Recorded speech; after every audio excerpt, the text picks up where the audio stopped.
planning the trip. And the Guajira Hotel you can enjoy the escape and tranquility of La Guajira where the Caribbean and system together of this destination a unique place in the beautiful.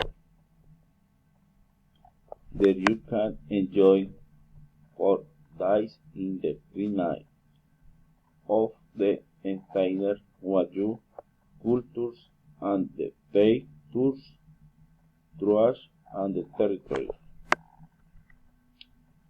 with a means of transport tailored allow you to enjoy and live a unique experience. Dore entire study tour and ordinate and the forums. The first day you could visit the Cabo de la Vela, the rancherias on Manaure.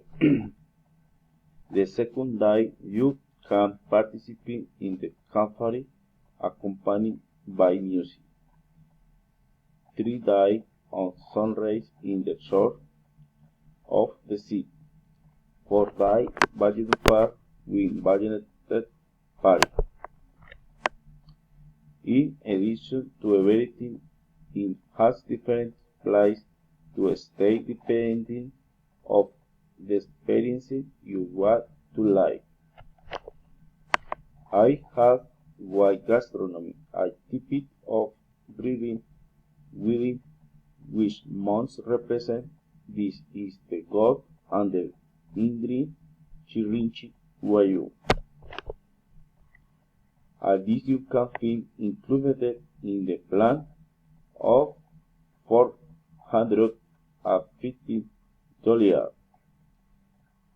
the person of family plan of $1,500.